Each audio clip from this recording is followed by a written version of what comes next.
Assalamu alaikum. My name is Munam and I am from Department of Mechatronics Engineering. Today we will be seeing a very new and exciting method for mobile photography using our camera lenses. So let's begin. First of all, we need extra sunlight, or you can say the best thing would be to use external flashlight. As it is a DIY video, so we will be using natural sunlight, and for that purpose we are here on the rooftop. So let's look on to the items required for this process. We need 3 different types of lenses. I have a range from 18 to 300 mm, and obviously we need a mobile phone. Yep. Now before moving on to experiment, we need to do a few calculations for better optimization of our magnification. As you know, the more the focal length, the less the magnification. But first of all, here we need to consider that we are not using a lens, a single lens. We are using 2 combination of lenses.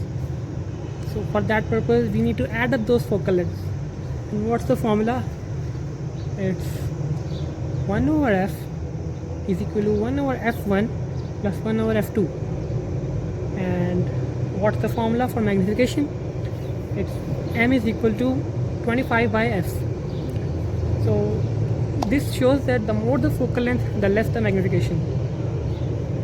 But keep in mind, we should use an optimized level.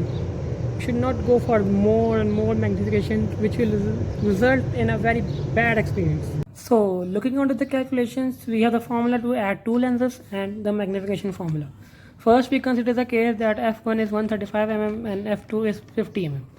And now what we have done here is we have got focal length 37.1 mm and we have magnification 6.73, which is quite good. Now we have case number 2 where we have focal length 118 mm and focal length 250 mm. Doing the calculations, we have focal length this and magnification this. So case number 3, we have 2 focal lengths 55 mm and 50 mm. Solving the equations, we got focal length, resulting focal length 26.3 mm and magnification 9.5. So the focal length is 50 mm and the second one is 300 mm. The resulting focal length is 43.5 and magnification is 5.741. This shows us that our case number 1 is most optimized, and hence we will use this case. If there is a distance between the lenses, the resulting focal length would be different from what we have calculated, and the results would be different. So what happens when we combine both lenses in such a way that there is no distance between them? When the object is placed inside the focal length of lens 1, its magnified image is produced inside the focal length of lens 2. Because both of the lenses are coinciding, no distance between them, and hence their focal points merge, or you can say they are the same. When image is formed inside the focal length of f2, the lens 2 further magnifies the image at the point 2f2. This produces a greater magnified image and hence a fixed magnification.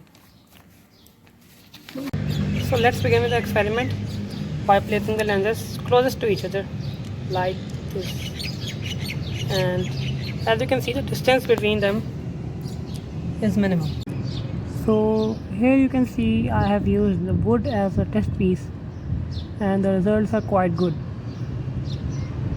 So the results of the other species I will be attaching on the report and in this video as well, which you can see after this clip. The settings which I have used are going on to the manual mode, or we can call it pro mode, and then setting the exposure level to minimum. As you can see, I have already set it. Also, for better results, we could set the ISO to 100 and white balance to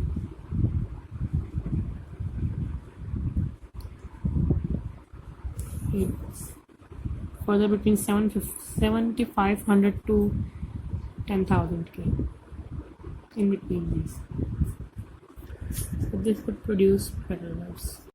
This is how we will perform this experiment using camera lens.